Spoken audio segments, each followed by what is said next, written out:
It's been 2 months since the war in Ukraine began, and this is clearly a war which is not only a military conflict but has also developed into a political and economic, a geostrategic conflict in various ways.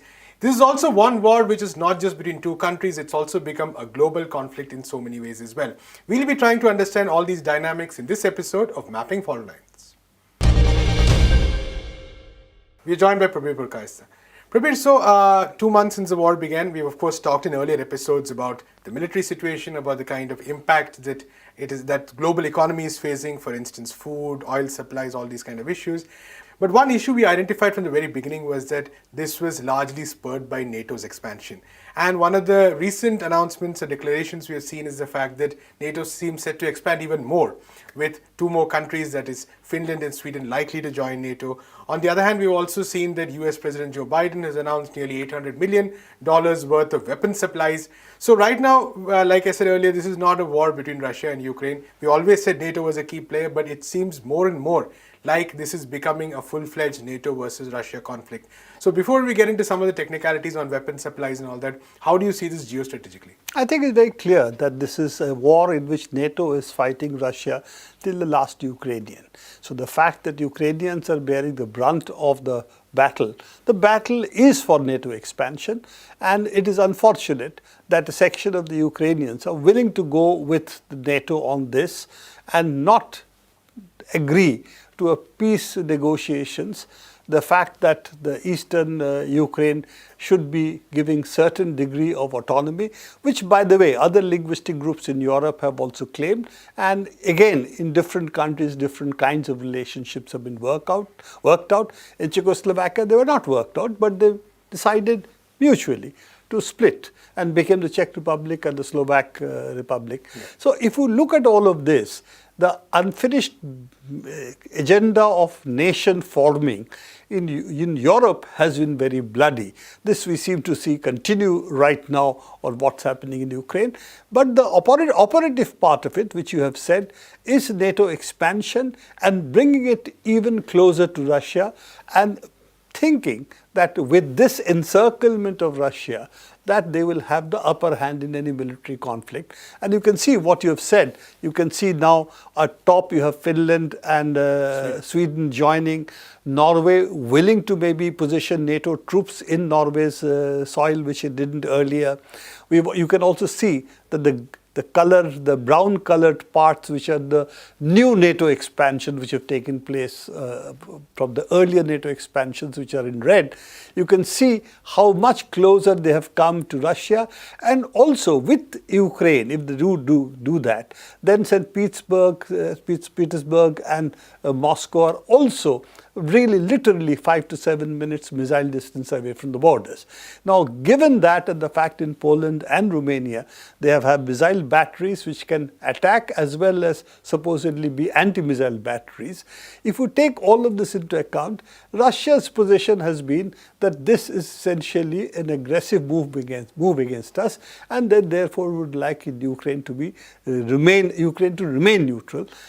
But if we see the amount of armaments coming in, it's very clear what they want is Ukraine to resist Russia as long as it can, and hopefully weaken Russia for the NATO encirclement that is continuing. Right. So, Prabir, in this context, you mentioned the weapon supplies. Of course, we've seen, like I said, the US announcement, and we've seen even US media reports which quote Defense Department officials or senior officials saying that they really have no idea where a lot of these weapons are going, because they say it's a fog of war.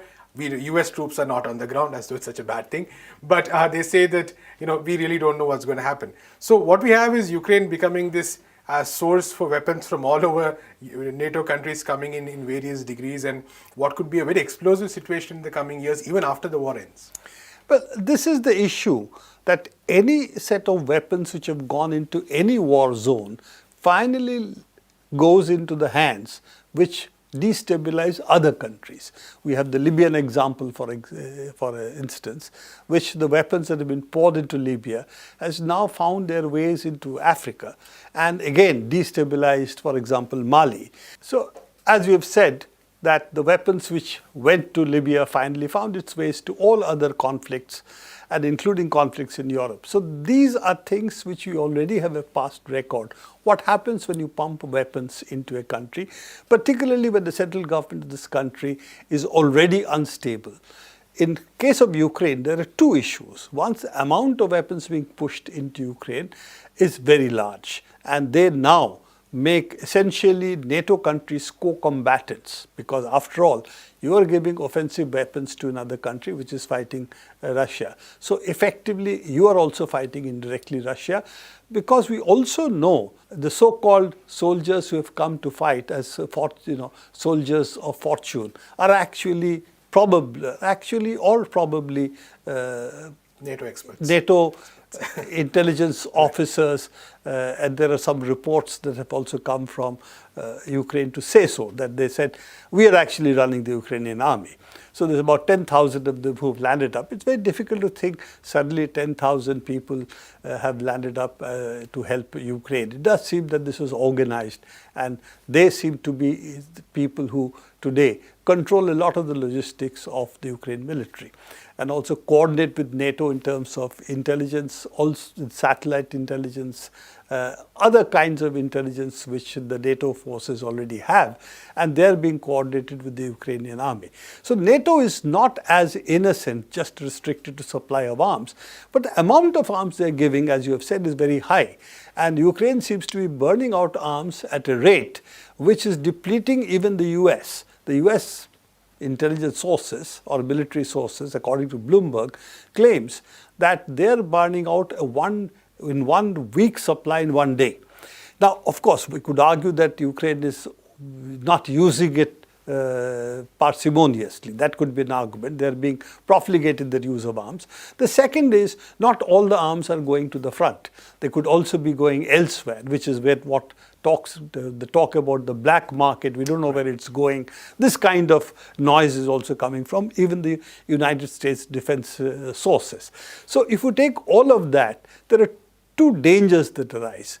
Keeping the war alive means no peace talks. Of course, Ukrainians suffer, and Russia is now put to the sword of public opinion. They're continuing a war in Ukraine. So that is one benefit the West seems to get, and of course the cost of Ukraine.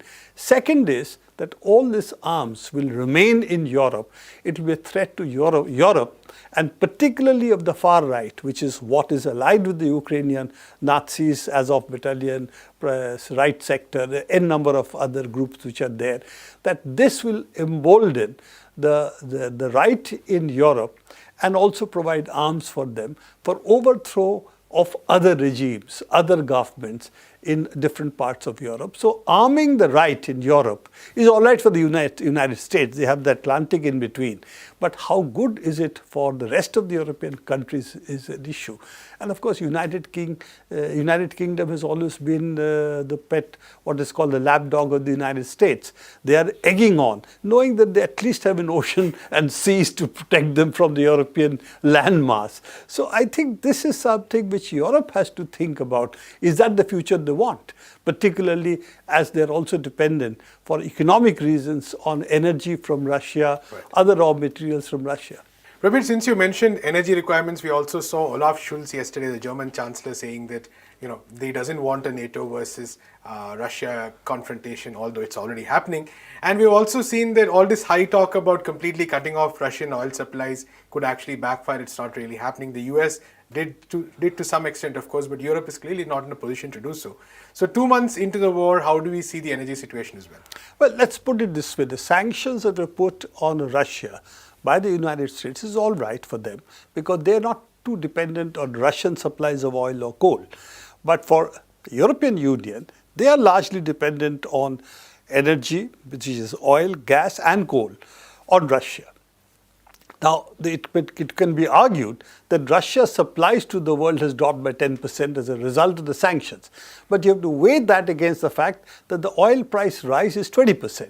So Russia has actually gained 10% more money as a consequence of the sanctions, rather than lost money because of the sanctions. And countries like India, and India is not the only one, are buying oil which the surplus because of the sanctions, and Russia is selling it at probably at less than what the current price is in the international market, but above the price which it was, say, 1 year back. So given that, the sanctions don't seem to be hurting Russia.